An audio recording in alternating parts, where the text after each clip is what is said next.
미국은 지금 한국에 대해서 아까 사부에서 말씀드린 것처럼 한미 정상회담 때 어떤 말이 나올 거다라고 보고 끝난 직후 자신들이 경제 보복을 취할 준비까지 지금 차근차근 교묘하게 타이밍에 맞춰서 준비를 하고 있습니다. 그런데 우리는 상당히 배가 부른 소리를 하고 있는데요.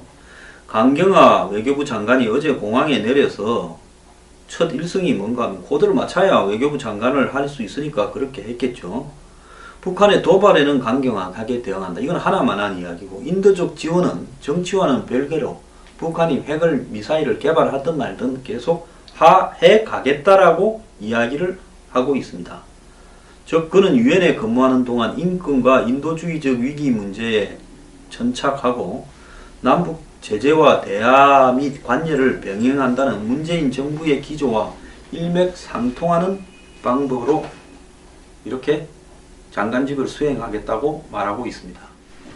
자, 어제 오늘 신문에는 새 정부가 대북 제재와 대화 병행 전략을 시동을 걸고 있다. 인도적 지원 정책부터 만지작거리고 있다. 6차 핵실험만 안 하면 남북 대화는 할 수 있다. 이런 이야기를 하고 있고요. 그래서 외교부하고 통일부가 대북 태도가 완전히 또 정권이 바뀌니까 달라져서 외골 강경론에서 벗어나서 통일부가 인도 지원으로 관계 복원을 추진 중이라는 겁니다. 자, 이런 부분을 볼 때 결국 이 정권은 북한이 미사일은 뭐 해도 그만이고 핵실험만 하지 않는다면 북한과 남북 정상회담부터 그 다음에 핵 동결 후에 북한을 달래기 위한 협상 지원을 전부 하겠다. 건강상 개성공단도 열고 각종 인력 교류와 협력 사업도 다 정상으로 복귀시키겠다는 겁니다. 그러면 지금 북한을 제재하기 위해서 나서는 미국은 어떻게 된다는 거냐. 자, 민주당과 청와대는 사드 비준을 국회에서 하는 대신에 표결 없는 정치 해법을 모색하겠다라는 건데요. 이제 미국에 가기 전에 이걸 들고 흔들다가 적당히 선물로 미국에 던지려고 하는 것 같은데요. 그래서 국회 논의가 필요하다는 말이 반드시 국회에서 표결하는 것은 아니다라고 이야기를 하면서 아마 여야가 합의해서 이 문제에 대해서 처리하는 방법을 고민하고 있는 듯 보이기도 합니다. 근데 최근에 제가 입수한 부분에 따르면요. 북한에 지난번에 쐈던 5월 14일 날 쐈던 고도 2100km까지 올라가서 한 700수십 킬로를 비행한 그 미사일이 대기권 재진입을 했는가 하는 문제에 대해서 미국 측에서는 지금 검증에 대해서 확신을 못하는 단계에 가 있다. 즉 성공했을 수도 있고 실패했을 수도 있다라고 해석되면서 최악의 경우에 대비해서 성공했다라고 해석을 하면서 대비해야 되는 게 아닌가라고 지금 하는 것 같습니다.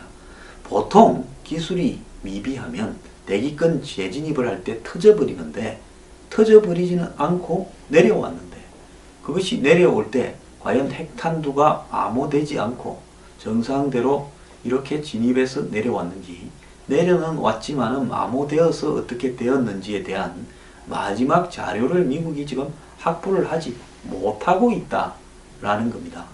그러니까 미국의 일각에서는 과거처럼 터져버리지 않고 이것이 지금 뭔가 내려온 것 같는 것은 맞는 것 같다. 이렇다면 대기권 재진입 기술에 획기적인 진전이 있는 거 아니냐. 즉 고르게 마모되면서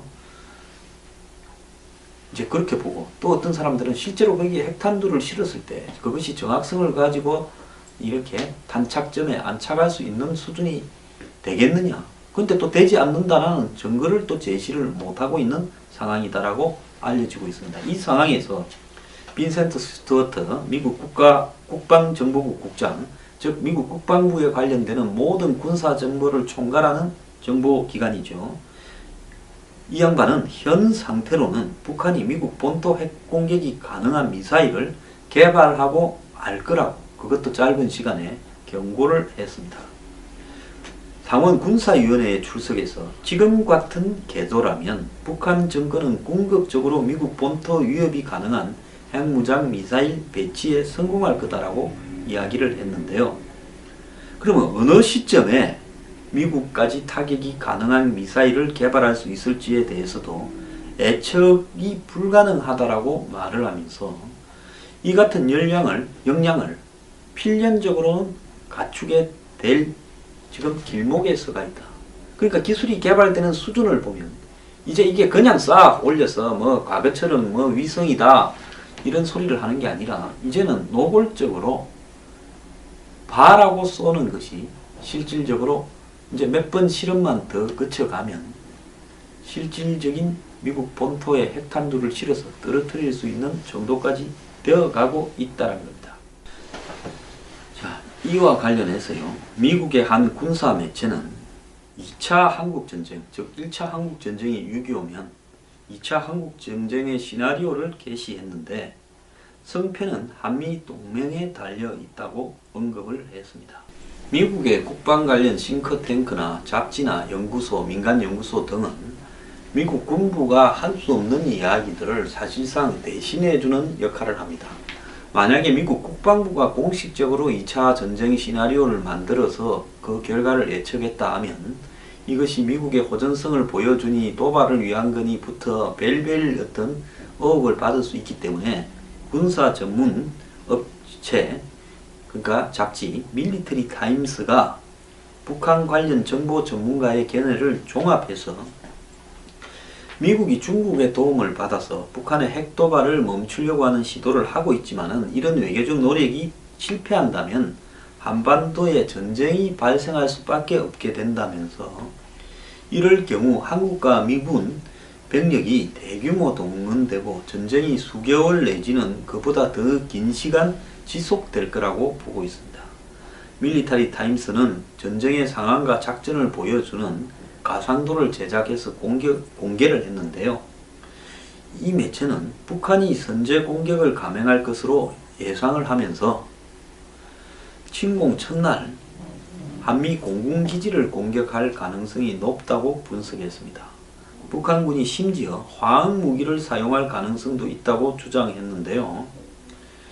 국제위기그룹 추산에 따르면 북한이 VX 신경제를 포함해서 2,500에서 5,000톤 정도의 화학무기를 보유하고 있다고 합니다. 즉 공군기지를 겨냥한 북한군의 화학무기 공격은 미국 전투기의 투입을 막기 위한 것으로 지금 예상이 되고 있는데요. 태역 장성 마크 허틀링은 인터뷰에서 전시 상황이 북한하고 붙으면 30일 만에 끝난다라고 보는 일부 사람들의 생각은 잘못된 거라면서 지속 시간이 그보다 길고 전쟁으로 10만 명 이상의 사망자가 발생할 수 있다라고 보고 있고 이에 따라 65만 명의 한국 정규 병력과 300만 명의 예비군이 초기 전투를 수행하고 미 육군의 해외 긴급 대응 전력 및 기타 지원 병력이 몇 시간 내에 배치된다 이렇게 지금 예측을 하고 있습니다. 자, 주한미군 특전사 대령 출신인 데이비드 맥스웰 조지타운 대학 전략안보연구 부소장은 2차 한국전쟁이 발생한다면 한국군은 중요한 역할을 수행하고 미군과 연합전력을 구축할 수 있을 것이다 라고 이야기를 했는데 2007년, 2008년 당시 미국이 이라크군과 연합전투부대를 형성하는데 2년이 걸렸다면서 한미 양국이 수행하는 작전이 진정한 연합작전이 될 거다 이렇게 보고 있습니다. 자, 그런데 한국이 미국과 같이 연합작전을 할지 안 할지 전쟁이 났을 때 모르는 겁니다. 전시작전권을 이양시켜 달라고 하는 부분에서 민족 자존심 이야기하고 자기 나라의 병력의 작전권을 행사하지 못하는 나라가 나라냐고 이야기를 합니다. 여기에 얄팍한 민족주의적인 입장을 넣었는데요. 평상시에는 우리가 행사합니다. 전쟁이라는 것은 절대 일어나서는 안 되고 일어나기 시작하면 그 결과에는 성패에 관계없이 치명타를 이 지금 시나리오에서 보듯이 입게 됩니다. 이게 봤자 우리도 상처뿐인 영광인데 우리가 독자적으로 북한을 방어해낼 수 없다라는 것은 군사 전문가들이면 다 압니다. 자, 그런 양상에서 한국군이 작전권을 행사하고 미군에 대해서 또 한국군이 대등하게 지시를 하고 이렇게 하게 된다면 미국이 이 전쟁을 제대로 수행할 수 있을 것이냐에 대해서 고민을 해야 되는 거죠. 그래서 전시작전권이라는 것은 한마디로 전쟁이 났을 때 일본의 자위대가 한국에 오느냐 안 오느냐로 지난번 국회에서 씹어댄 것만큼 황당한 이야기다라는 겁니다. 제가 생각할 때는 전쟁이 나면 아프리카 소말리아가 군대를 보내준다 해도 받아들여야 되고 누구의 힘이든 다 빌어야 되는 거 아니겠습니까? 자, 북측의 전략에 관해서 맥스웰 부소장은 미국의 지원군 파견 이전 한반도에서 더 많은 지역을 점령하기 위해 북한은 서울을 점령하기 위해 빠른 속도로 남하하는 전략을 구사할 거고 심지어 부산까지도 급속도로 갈 수 있다. 서울이 비무장지대에서 56km 밖에 떨어지지 않았고 2,500만 인구가 서울과 서울 주변에 있기 때문에 북한군이 아마 침공하기 전에 서울을 상대로 로켓 포고를 공격할 건데 어마어마한 인명피해를 초래할 거라고 보고 있습니다. 네덜란드 한반도 전문가 주스터 오리에만스 씨 등도 북한이 비무장지대에 이미 몇 개의 지하 터널을 조성한 것으로 추정이 되는데 이런 터널을 통해서 시간당 2만 명의 병력 배치를 남한 땅으로 보낼 수 있다는 겁니다. 한국군 측은 40에서 50km 길이의 남침 터널 16개를 북한이 완성했다고 예상하는데 이는 수십만 명의 인민군이 갑자기 한국 영토에 나타날 가능성을 보여주고 있다고 하는 겁니다.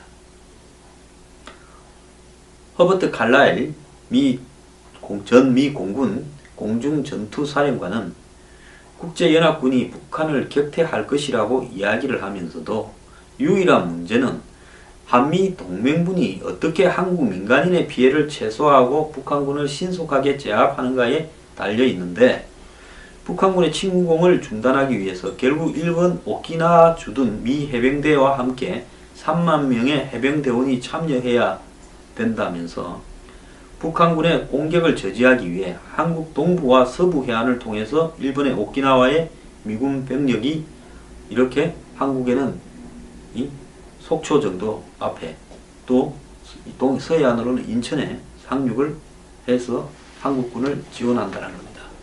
자, 이 시나리오가 지금 의미하는 부분은 결국 유사시에 한국과 미국이 원활한 협조를 통해서 서로 협조 대응하는 문제인데요.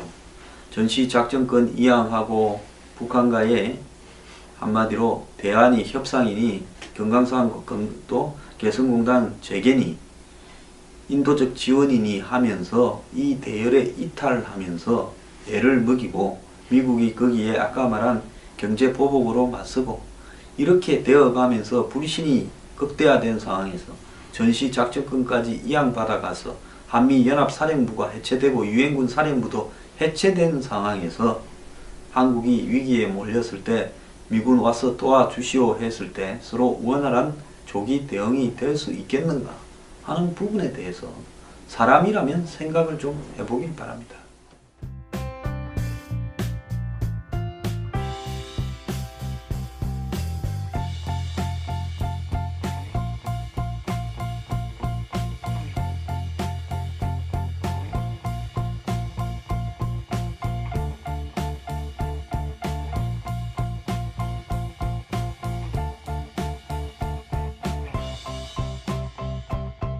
중이라는 겁니다.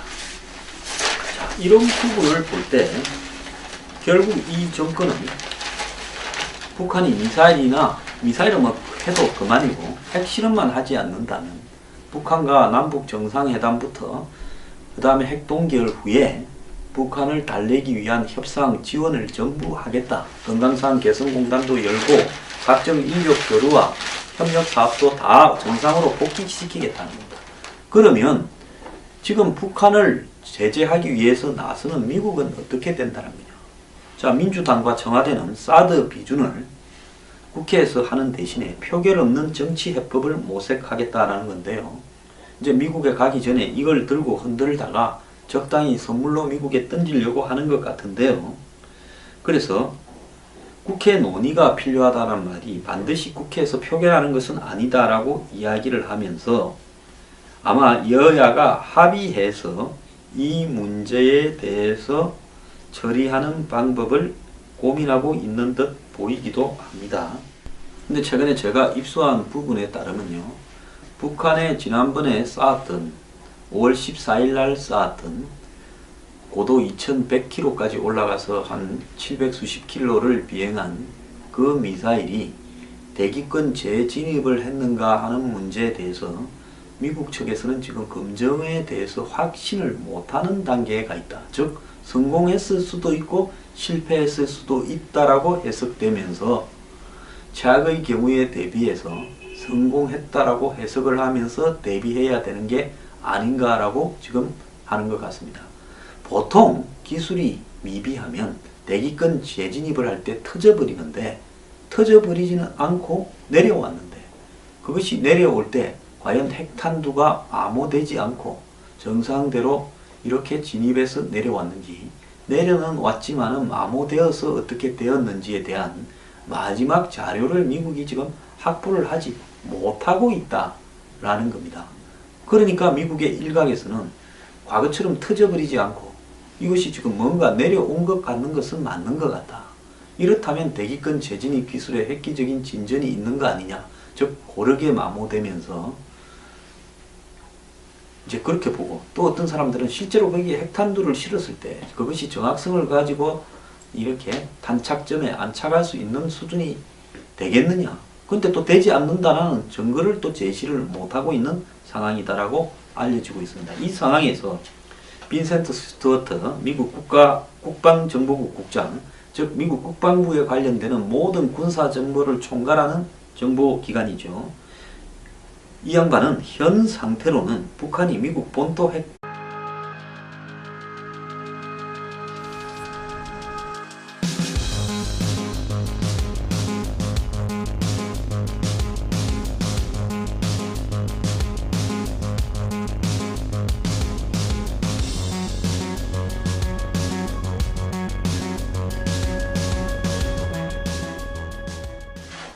자, 미국은 지금 한국에 대해서 아까 사부에서 말씀드린 것처럼 한미 정상회담 때 어떤 말이 나올 거다라고 보고 끝난 직후 자신들이 경제 보복을 취할 준비까지 지금 차근차근 교묘하게 타이밍에 맞춰서 준비를 하고 있습니다. 근데 우리는 상당히 배가 부른 소리를 하고 있는데요. 강경화 외교부 장관이 어제 공항에 내려서 첫 일성이 뭔가 하면 코드를 맞춰야 외교부 장관을 할 수 있으니까 그렇게 했겠죠.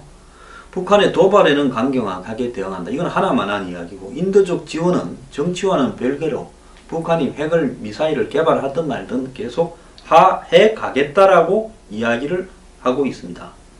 즉 그는 유엔에 근무하는 동안 인권과 인도주의적 위기 문제에 천착하고 남북 제재와 대화 및 관여를 병행한다는 문재인 정부의 기조와 일맥상통하는 방법으로 이렇게 장관직을 수행하겠다고 말하고 있습니다. 자, 어제 오늘 신문에는 새 정부가 대북 제재와 대화 병행 전략을 시동을 걸고 있다. 인도적 지원 정책부터 만지작거리고 있다. 6차 핵실험만 안 하면 남북 대화는 할 수 있다. 이런 이야기를 하고 있고요. 그래서 외교부하고 통일부가 대북 태도가 완전히 또 정권이 바뀌니까 달라져서 외골 강경론에서 벗어나서 통일부가 인도 지원으로 관계 복원을 추진